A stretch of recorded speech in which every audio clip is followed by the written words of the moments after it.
ఇందాక రివ్యూ చూస్తూ ఉంటే 2014 నుంచి 2019 వరకు మన గ్రామీణ మన మన్రేగా ఎట్లా జరిగినాయి వర్క్స్ 19 నుంచి 24 వరకు జరిగితే చాలా వెనుకబడి ఉన్నాం. సో దాన్ని తొందరగా పూర్తి చేయాలి, దాని అనుకున్న టార్గెట్స్ పూర్తి అవ్వాలి అనే ఉద్దేశంతో ఈ మాట్లాడాం.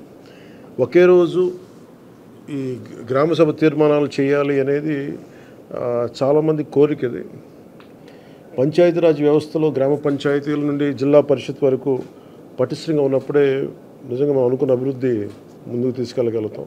అందుకని దాంట్లో భాగంగానే ఆగస్టు 23 తారీఖున రాష్ట్ర వ్యాప్తంగా 13,326 గ్రామ పంచాయతీల్లో ఇప్పుడు ఇంతకుముందు ఎన్నడూ లేని విధంగా ఒకే రోజున గ్రామ సభలు నిర్వహిస్తూ ఉన్నాం. జిల్లా పంచాయతీ అధికారులు, గ్రామ పంచాయతీ అధికారులందరికీ గ్రామ సభ నిర్వహణపై పూర్తిస్థాయి అవగాహన కల్పించాలి.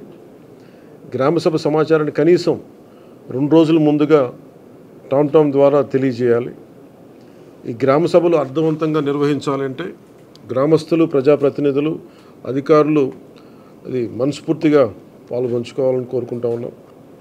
ఈ గ్రామ సభల్లో ఉపాధి హామీ పథకంలో ప్రతి కూలీ కుటుంబం సంవత్సరంలో 100 రోజులు పనిచేసే విధంగా అవగాహన కల్పించాలి. కూలీలకి ఉన్న హక్కులను తెలియజేయాలి. రైతులకు ఉపాధి హామీ పథకాన్ని సద్వినియోగం చేసుకోవడానికి సంబంధించిన పనుల వివరాలను గ్రామ సభల్లో ప్రతి ఒక్కరికి అర్థమయ్యే విధంగా తెలియజేయాలి. దాంట్లో ముఖ్య కీలకమైనవి మనకి దాదాపు 44 నుంచి 46 దాకా పనులు నిర్దేశింపబడ్డాయి. మీరు కొంచెం వివరంగా చూసి ఆ గ్రామాల్లో ప్రయారిటీని బట్టి ముందుకు తీసుకెళ్లవలసింది కోరుకుంటా ఉన్నాం. అదేవిధంగా 24-25 ఆర్థిక సంవత్సరంలో ఉపాధి హామీ పథకంలో చేపట్టవలసిన పనుల వివరాలను గ్రామ సభలో చర్చించి గ్రామసభ ఆమోదం తీసుకోవాలి.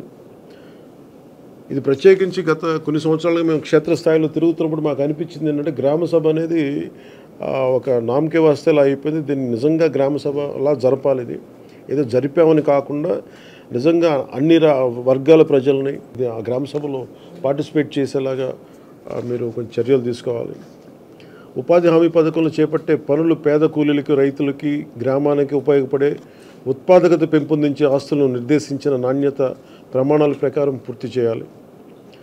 ఉపాధి హామీ పథకంలో చేపట్టే పనుల నాణ్యత విషయంలో ఎలాంటి రాజీ లేకుండా పూర్తి స్థాయి నిబద్ధతతో ప్రతి ఒక్కరు పనిచేయాలని నేను మనస్ఫూర్తిగా కోరుకుంటా ఉన్నాను. గత 2 నెలలుగా రివ్యూలు చేస్తున్న పనిలో కొన్ని క్షేత్రస్థాయి పర్యటనలో నా దృష్టిలోకి వచ్చినవి కూడా మీకు తెలియజేస్తాను. అలసత్వం వహించిన వారిపై ఎలాంటి మొహమాటం లేకుండా క్రమశిక్షణ చర్యలు తీసుకుంటాం. మండల స్థాయిలో పథకం అమల్లో పూర్తి బాధ్యత వహించవలసిన ఎంపీడీఓలు ఇక మీద మన రిక్వెస్ట్, ఎంపీడీఓలు పూర్తి బాధ్యతతో వ్యవహరించాలని నేను కోరుకుంటా ఉన్నాను. అంటే ఇన్ని వేల కోట్లు ఒక కీలకమైన బడ్జెట్ ఇది. ఇన్ని వేల కోట్లు ప్రజలకు చేరకుండా ఇబ్బంది అవుతూ ఉంది. దాన్ని దయచేసి మీరు కొంచెం దృష్టి పెట్టండి. ఇది ప్రజలకు ఏమాత్రం ఇబ్బందిగా ఉంటే ఆ పరిస్థితులను సహించం. దానికి సంబంధించిన ఎలాంటి వ్యక్తులైనా సరే ప్రతి ఒక్క అధికారిపై గ్రామ స్థాయి నుండి జిల్లా స్థాయి వరకు అది క్రమశిక్షణ చర్యల కింద వస్తాయి. ఈ ప్రభుత్వం చాలా కమిటెడ్గా ప్రజలకి చెయ్యాలి అన్న చాలా బలమైన ఆకాంక్షతో ఉన్నాం. ఏ స్థాయిలో అవినీతి జరిగినా కానీ దాన్ని నిలువరిస్తాం. అవినీతిని ఏ స్థాయిలో కూడా దాన్ని వదలం. ఎఫ్ఏ స్థాయి నుండి పీడీ, డ్వామా వరకు, సోషల్ ఆడిట్ గ్రామ స్థాయి ఆడిటర్ నుండి రాష్ట్ర స్థాయి డైరెక్టర్ వరకు అందరూ కూడా one will be accountable for this. దయచేసి అవినీతికి తావు లేకుండా భవిష్యత్తులో అందరం ఈ కైండ్ ఆఫ్ డిసిప్లినరీ మెషర్స్కి ముందుకెళ్లకుండా మీరు పార్టిసిపేట్ చేయాలని కోరుకుంటా ఉన్నాను. అంతేకాదు బాధ్యతాయుతంగా సమర్థవంతంగా పనిచేసే అధికారులకు కూడా సిబ్బందిని గుర్తించి వారిని ప్రోత్సహిస్తాం. ఇకపైన ఉపాధి హామీ పథకాన్ని సమర్థవంతంగా అమలు చేయడానికి మనందరం కలిసి పనిచేద్దాం.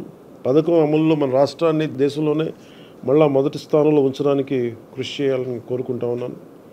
గ్రామాలను అభివృద్ధి చేసే మహాత్మా గాంధీ గారి కళలాగా గ్రామ స్వరాజ్యాన్ని స్థాపించాలి, ఆ దిశగా అడుగులు వేయాలని చెప్పి మీరందరూ కలిసి మాకు సహాయ సహకారాలు ఇవ్వాలని మనస్ఫూర్తిగా కోరుకుంటున్నాను.